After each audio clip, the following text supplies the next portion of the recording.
আজি নাগৰিক সমাজে বাক স্বাধীনতাৰ সভা এখন পাতিছিলে।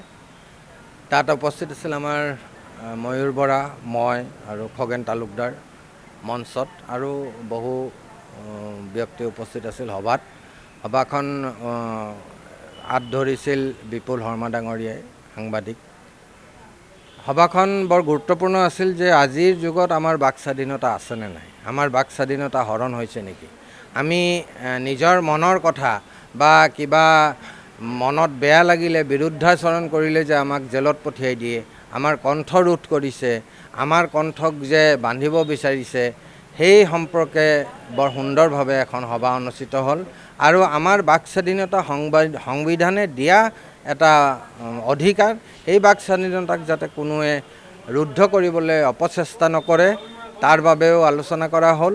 আৰু বাক স্বাধীনতাই হৈছে মনৰ এটা সুন্দৰ বাৰ্তা যাতে আমি সমাজক বাক স্বাধীনতাৰে দিব পাৰোঁ, তাৰ বিষয়ে সভাখনত আলোচনা কৰা হ'ল।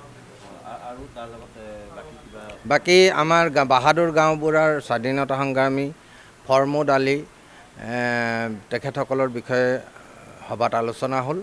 আৰু সভাখন বৰ সুন্দৰভাৱে পৰিচালনা কৰিলে বিপুল শৰ্মা ডাঙৰীয়া, সাংবাদিক, সাহিত্যিক, সমাজসেৱক। গতিকে এই সভাখনত উপস্থিত থাকি আমি আনন্দিত হ'লোঁ। আৰু সভাখন যাতে আগলৈ এনেদৰে অনুষ্ঠিত হৈ থাকে, নাগৰিক সমাজ সজাগতা হয়, তাৰ বাবে ধন্যবাদ ইচ্ছা কৰিছোঁ। আজি নাগৰিক সমাজে বাক স্বাধীনতাৰ সভা এখন পাতিছিলে। তাত উপস্থিত আছিল আমাৰ ময়ূৰ বৰা, মই আৰু খগেন তালুকদাৰ মঞ্চত আৰু বহু ব্যক্তি উপস্থিত আছিল সভাত। সভাখন আঁত ধৰিছিল বিপুল শৰ্মা ডাঙৰীয়াই, সাংবাদিক। সভাখন বৰ গুৰুত্বপূৰ্ণ আছিল যে আজিৰ যুগত আমাৰ বাক স্বাধীনতা আছেনে নাই, আমাৰ বাক স্বাধীনতা হৰণ হৈছে নেকি। আমি নিজৰ মনৰ কথা বা কিবা মনত বেয়া লাগিলে, বিৰুদ্ধাচৰণ কৰিলে যে আমাক জেলত পঠিয়াই দিয়ে, আমাৰ কণ্ঠ ৰোধ কৰিছে, আমাৰ কণ্ঠক যে বান্ধিব বিচাৰিছে, সেই সম্পৰ্কে বৰ সুন্দৰভাৱে এখন সভা অনুষ্ঠিত হ'ল। আৰু আমাৰ বাক স্বাধীনতা সংবিধানে দিয়া এটা অধিকাৰ, সেই বাক স্বাধীনতাক যাতে কোনোৱে ৰুদ্ধ কৰিবলৈ অপচেষ্টা নকৰে, তাৰ বাবেও আলোচনা কৰা হ'ল। আৰু বাক স্বাধীনতাই হৈছে মনৰ এটা সুন্দৰ বাৰ্তা যাতে আমি সমাজক বাক স্বাধীনতাৰে দিব পাৰোঁ, তাৰ বিষয়ে সভাখনত আলোচনা কৰা হ'ল।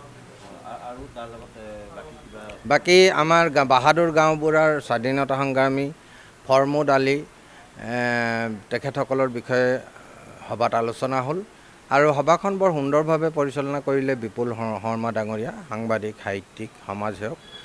গতিকে এই সভাখনত উপস্থিত থাকি আমি আনন্দিত হ'লোঁ। আৰু সভাখন যাতে আগলৈ এনেদৰে অনুষ্ঠিত হৈ থাকে, নাগৰিক সমাজ সজাগতা হয়, তাৰ বাবে ধন্যবাদ ইচ্ছা কৰিছোঁ।